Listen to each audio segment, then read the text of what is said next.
Hellmaster EX. This award-winning system features the first single-engine joystick with digital electric steering and new autopilot capability. See Hellmaster EX in action at a Yamaha Outboard dealer or visit YamahaOutboards.com.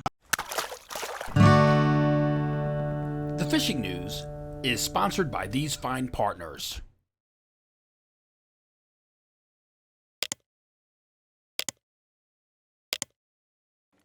It's Thursday, August 1st, 2024. That one fish limit on blackfish is back in play at the Jersey Shore for you jetty jocks and bridge rats. We've seen an uptick in the fluke action around the inlets and certainly out front. And our offshore and mid-range bite is heating up. And we've also got a whole host of exotic species now landing on our shores here in the New Jersey, Delaware Bay region.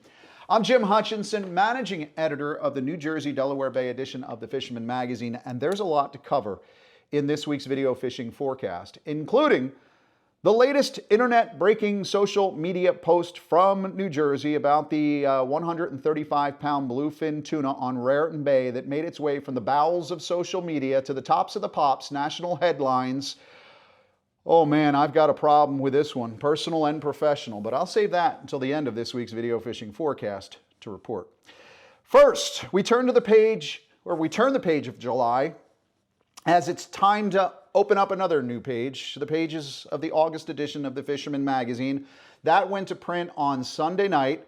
Subscribers, you members of the Fisherman magazine, you should expect to get that glossy cover edition. Sometime later this week, it'll go to retail outlets and tackle shops throughout the region. That's Joel Wakefield on the cover with a South Jersey sheep's head. So if you open that up and take a look at the table of contents for the New Jersey, Delaware Bay region, you will find a sheep's head how-to article on page 28 from Bob Stavola. Yes, the sheep's head action continues in the lower half of the Garden State down into Delaware as well. That article is followed by Bob Misak's article on crab selections, which is good for sheep's head, but also for that one tog limit that's in place now as of August 1st. Bob is a heavy-duty jetty jock when it comes to chasing those blackfish. Other features include Bobby Keeney's profile on the Pacemaker Wahoo or All Glass, a traditional hull that's always been favored by South Jersey striper fishermen. Also, Nick Konicheski's spotlight on speedsters, looking for false albacore this month. And George Shower, our Pocono outdoors guy, getting some MILF tips for bass. MLF, that's Major League Fishing, folks, please. You've also got another glossy lineup. 5 more feature articles battling through a tough tuna bite, aftermarket rigging and jigging, science of ecological interactions with Dr. Adam Equiar, and there's also a cool piece from Jeff Sorelli about spoon-fed fluke.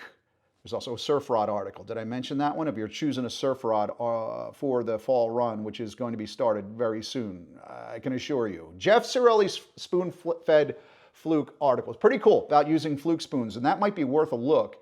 Especially this weekend, if you're fishing the JCAA Heavy Hitters Tournament, that's coming up this weekend. If you're looking for a doormat for that tournament that goes from August 1st through the 4th. Now, you also have the 27th Annual Community Fire Company's Fluke Masters Tournament out of Leonardo. That one is on Saturday, August 3rd. The captain's meeting is this Friday. You'll find more tournaments and events in our monthly calendar of events, which is featured inside the August edition of the Fisherman magazine. Now, folks from north to south, the Raritan down to the Delaware, are catching spot, also called Lafayette, referred to as Cape May goodies. They're a salty panfish. They're great baits for fluke. In fact, the other day, over the weekend, I heard of a pretty good sized fluke, a jumbo that was caught in the Manasquan River, 8 or 9 pounds. That was caught on spot because this young angler knew it's nothing but you're getting like 40 to 1 with all those smaller fish. He goes, I don't care about the bites. I'm looking for a good fish. So we gave up on those smaller fish and got that one good bite. That's the one. You want to focus on that good fish. Now, around this same area that I'm talking about in the Manasquan, you know I fish in the upper stretches of Barnegat Bay, lots and lots of shorts. But we are getting more reports offshore when those south winds lay down. Improved fluking at the wrecks and reefs. Charles Arago and Richard Pereira II had a good day at Axel Carlson fishing the second annual Green Cove Marina Fluke Tournament over the weekend. They took second place with a 21.5-inch, 3.02-pound fluke. It's not a monster, but if you're having those situations where you're just picking through the small fish, again, you might want to try the larger baits. If you're using a bucktail and a teaser, go with some of those larger and in charge Berkeley gulps, the larger ones. You're going to get fewer bites, but the fish that you do get should be good ones. Always interesting to see this time of year the colorations on a fluke in terms of where you're catching it. They're like chameleons, matching their surroundings. Ron Mellinson sent this shot of 2 flatties from Barnegat Bay. They were just short and released, par for the course, but it's interesting to kind of take a look at the top round part of the fluke to get a look at the color, because they are so beautiful. They really are. More apt to find those sandy color, those light sandy colored fluke in the wash if you're chasing them around in the surf using bucktails and gulp or fish bites perhaps. There are a lot of fluke on the beach right now if you find the right spot. You might have to hunt and peck and prospect, move 15 feet, 15 yards at a time until you find the right hole. Dennis Portland from Fairfield, he found the right hole, had a great day at the hook on Sunday from first cast at 3 p.m. all the way to 7 p.m., all on the outgoing tide. Now, Dennis had mentioned to me that he said the birds were diving on rain baits and schools of peanut bunker. Underneath were those fluke and snapper blues. You still have that July edition, by the way, at home, and if you don't, pick it up because it's still on newsstands. Somebody's got to have a copy of it. But Nick Konicheski had an article about fluking in the surf, and one of the things that we learned from Phil at the Tackle Box is a lot of guys up there, what they'll do is they'll get some of those peanut bunker and use a bobber. Let's call it a float rig because we're adults, right? No, we'll use a bobber and set a live peanut right under that bobber and drift that along at the right depth. And a lot of times those fluke jump all over that. In terms of baits in the surf or the back bays, I love the fish bites, the Dirty Boxers from Fight Club. Those are the smaller Fight Club baits. Of course, bait. I prefer the 4-inch gulp swimming mullet. It's killer on a jig head in the summer surf as well as in back. But I'm also hearing of some folks now using jerk baits in the wash. In fact, Peter Garuntho sent this shot of Chloe Davidovich with a keeper fluke that she caught in the surf using one of those jerk baits. Another young lady I know who's out there getting it done in the summer surf, she's got the skinny on the jerk baits, is Jenny Ackerman. On this week's Open Boat, Jenny took a trip to Island Beach State Park with surfcaster Shell Karras, who describes how these particular lures can help properly identify surf structure while matching the hatch at the Jersey Shore throughout the rest of this summer flounder season. Check it out. Hey everyone, good morning, or good afternoon if you're watching the video fishing forecast. Today, we're on the beach, and you see behind me we have surf casting legend Shelly Karras, and he's been fluking off the beach and being very successful, but he's fluking a little bit differently. He's using jerk baits. So today he's going to show us how it's done, catching fluke on the jerk bait. Come on, Flukey. I started fishing for fluke probably when I was 7 years old. My dad took me to the Shark River, and we would use spearing for bait and fish the outgoing tides in the Shark River inlet and catch, fluke all summer long. We were residents of Union, and we had a summer home in Belmar, so that was where I was introduced to fishing, and I became hooked for life.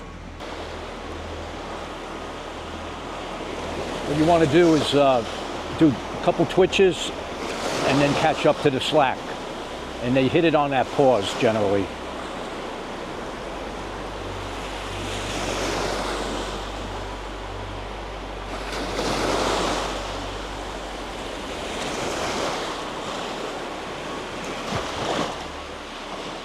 This is my secret spot. Nobody knows about this location. It's got a lot of depth to the water, and the fluke are in here almost all the time. It's my secret spot, so don't tell anyone where it is. All of that darker water in here, that's where it drops off. So they could be laying in there waiting for something to slide over that sandbar.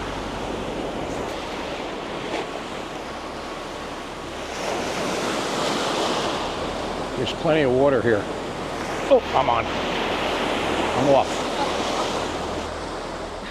And that's what the fluke are feeding on, a lot of them. When there's a lack of bait fish, they're in there feeding on these mole crabs.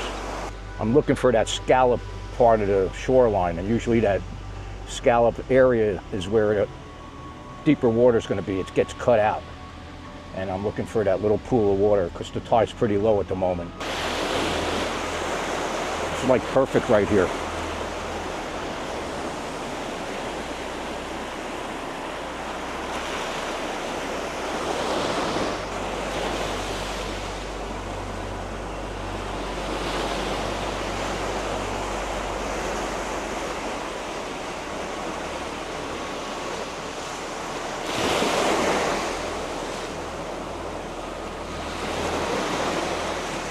Come on. I got it. There you go.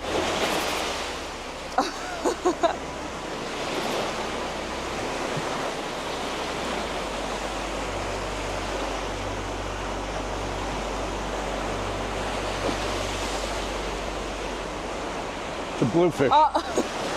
That's not what we're here for. What I'm doing, it's generally 2 twitches and then a pause and then catch up to your slack. And even that bluefish hit on the slack. I mean, I should say when I paused and took up the slack. That bait will suspend and get to the bottom, and then on the pause it starts to rise, and that's when they'll attack it. About a week ago I caught one 3.9 ounces, or not 3.9 pounds, almost 4 pounds on a evergreen force. It looked just like a spot. And when I kept the fish and I cleaned it, and it had a spot in it, and it was hooked. There was a hook in the spot. And when first I thought it was a piece of wire, and I'm like looking at it, I'm going, what is that? And I pull it out, it was an English style fluke hook. And it got off, the eye was open, and I got pictures of it that you could show, and it's pretty cool. And the bait was so much bigger than the lure in size, so a fluke could take a really large sized lure. And that was my biggest one so far. And that day I had 3 other fish and 1 other keeper. But the fish almost 4 pounds on a jerkbait, it's pretty cool.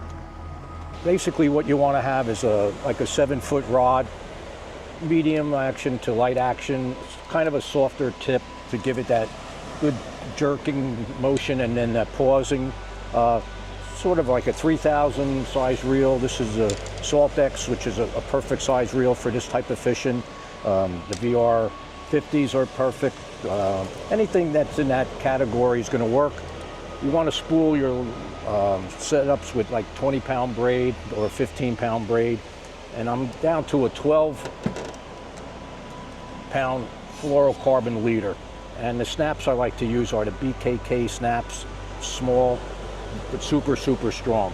When you get these lures, they're freshwater style lures, and they're freshwater hooks, so it's important to change the hooks, upgrade them to saltwater, heavy duty, but thin wire. And what I'm using are the BKK hooks, and I'm using the Salt X in size 4, 6, and 8s. And they will work on all of these different crankbaits. And some of these will imitate, spearing, sand eels. This imitates a spot, little peanut bunker. These are all going to work for summer flounder or fluke, and they work in shallow to water up to 7 feet along our coast.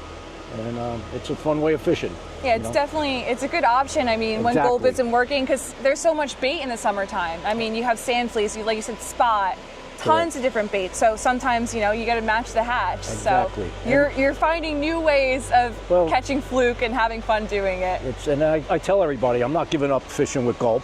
I'll fan my cast with gulps if there's a bunch of fluke around, and I'll switch to the crankbaits. And when they hit it, they rip the rod out of your hand almost. It's an amazing hit, and I've caught them up to almost 4 pounds this season.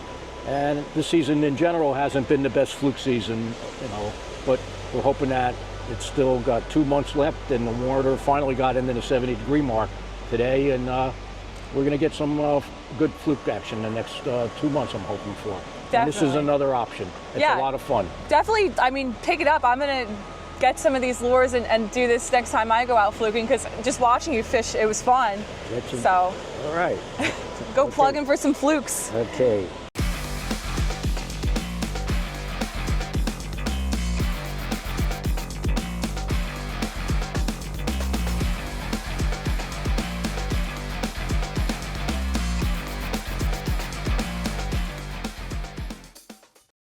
Congratulations are in order this week for Kevin Froze. You'll find him social media at KFROZENJ.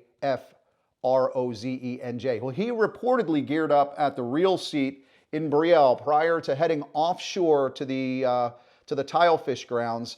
Returned a bit later to show off this 25.5-pound blue line tilefish, which could be a pending New Jersey state record, as well as an overall IGFA world record. Blue line tilefish. Awesome. Meat fishing.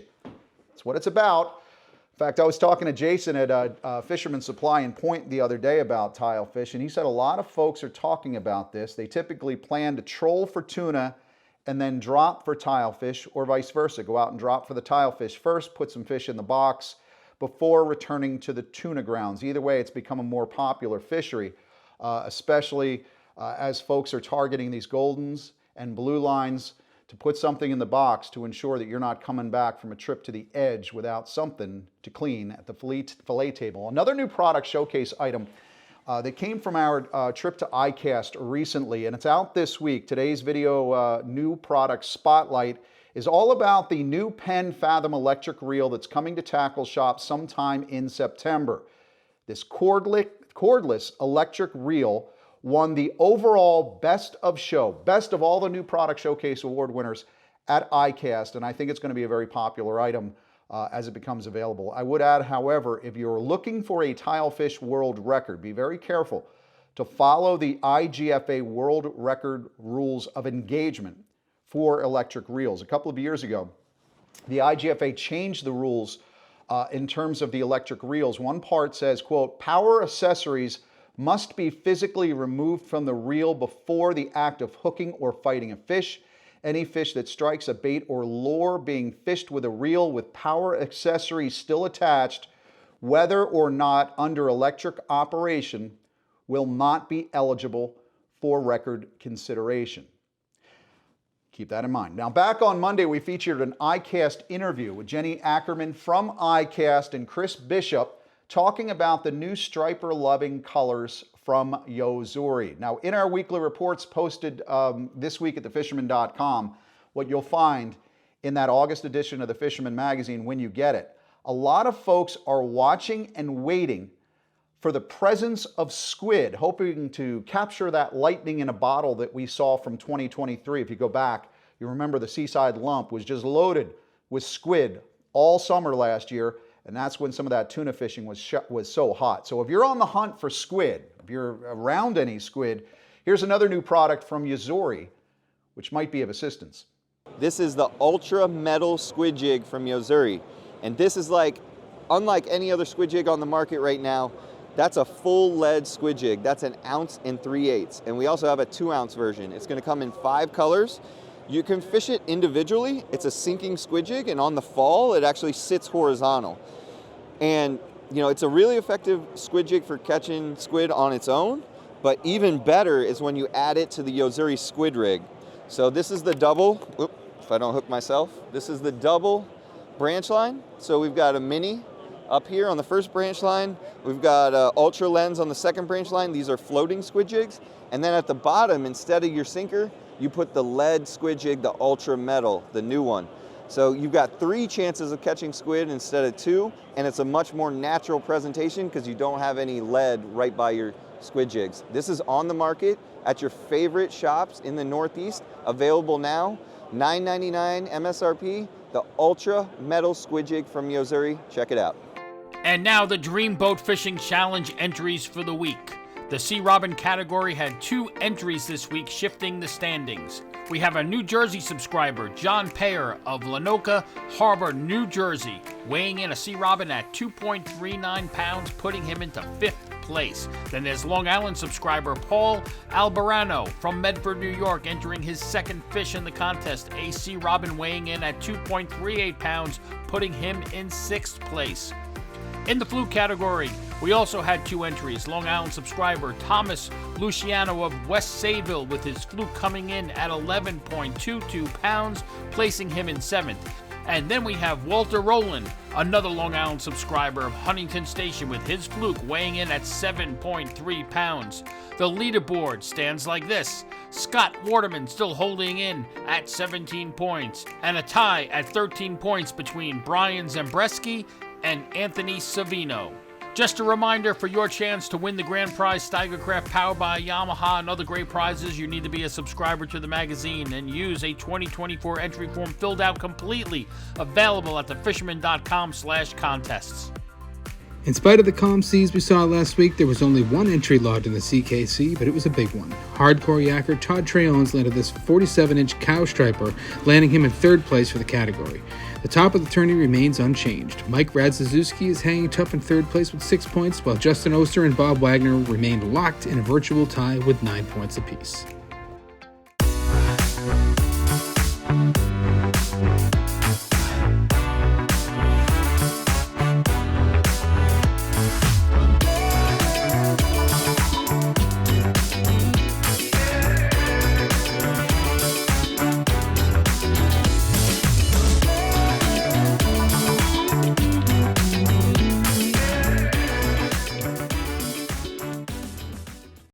Another critter to keep your eye out for this season, especially at this point in the summer, is cobia.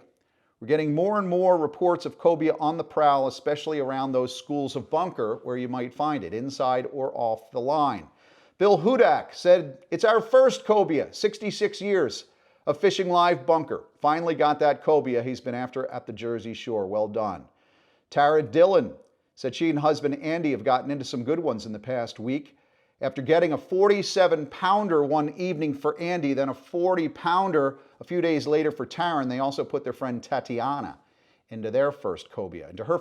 Live bunker around those bunker schools. A buddy of mine was leaving the Manasquan on a solo mission to the north on Saturday morning, maybe it was Sunday morning, but I told him, if you're around those bunker schools and you see those brown shapes, have a separate rig ready to go. I suggested a bucktail. The guys down south where they target cobia a lot, they like the black bomber. But you might also want to keep a rig ready to go with a live bunker if you have a live well ready to pitch, just in case you see them. So always be prepared. That's the joy of saltwater fishing, is you never know what you're going to stumble into once you break the inlet. My friend Ray sent this shot of his screen. It was less than a mile off the beach the other day while fluke fishing. Now, he said several boats were inshore catching small blues, and Ray said he saw this on his screen and then he saw it in the water as well. Small to large, medium bluefin all around him.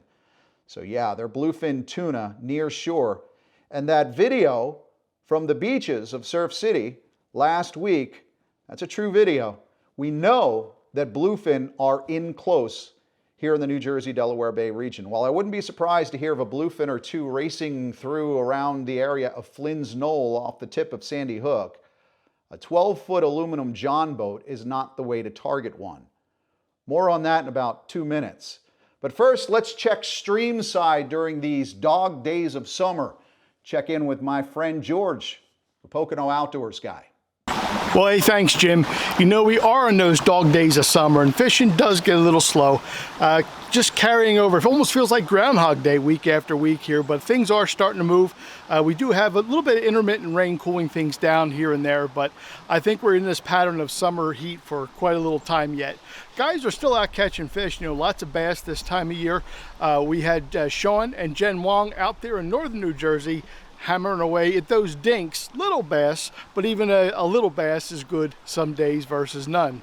Also, we had young Carter Turiek. His mom sent this picture in, and his cousin Sam helping him get his new PB in the air. It's great for young 7-year-old Carter.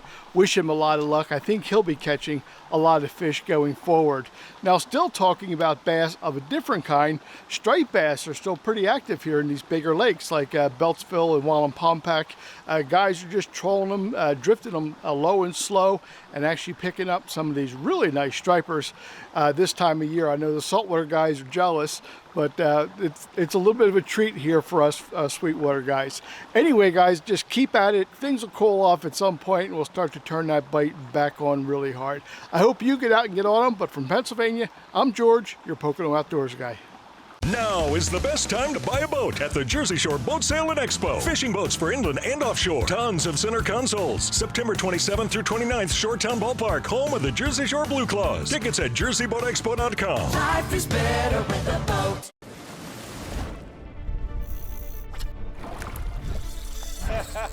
It's a stud.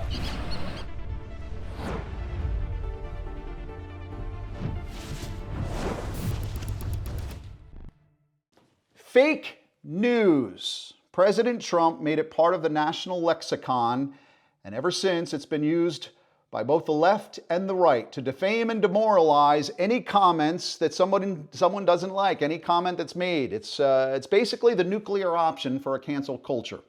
So if a journalist prints a quote from a person who later recants, that person can just call it fake news, and he or she no longer owns their questionable statement. Fact or fiction, doesn't matter. You call it fake news, and everybody's going to come defend you against us wicked members of the news media. So, last Wednesday, an angler who's also a licensed charter boat captain on the Raritan Bay at the Jersey Shore had a little fun on his birthday, throwing an old replica tuna mount, apparently, on his 12-foot aluminum John boat, motoring out to the tip of Sandy Hook with his trusty 89 Johnson outboard, and had someone take pictures of him, showing the Hemingway-esque scene as if he battled a monster bluefin solo, a Nantucket sleigh ride at Flynn's Knoll. Now, the reason you didn't see this in our video fishing forecast last week is because, quite honestly, I thought it was a joke, and it was.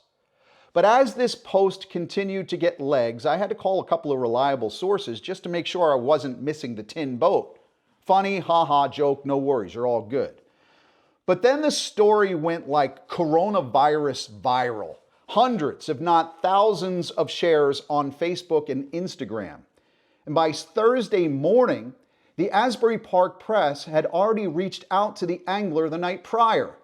As any respectable journalist would do, that writer, a friend of mine, contacted the Fisherman to corroborate his fish story. It's clear that must have happened, because if you were to go back and look at the Thursday Press article, it is a little bit different. There were some quotes there that did not appear in the original Facebook post. I spoke with this respected journalist, a friend of mine. His name's Dan. He confirmed that he spoke to the angler that Wednesday night a couple of different times. Had the angler apparently sign a waiver granting permission to use the photo, spoke to the photographer, who we'll call a corroborating witness of sorts. Now, even then, Thursday, personally, I was still a little skeptical. So when we shared the Instagram message of the angler's story on Thursday night after the press article went live, we also posted a couple of questions. Birthday bluefin from the bay was one, and real or fake news, you decide, with one of those dopey little smiley face icons. Now, given the fact that the Asbury Park Press article had components about the catch that didn't appear in the original social media post, I began to question this again as a member of the fake media that I am. So I called another couple of sources just to confirm, corroborated. Yes, it's still a joke.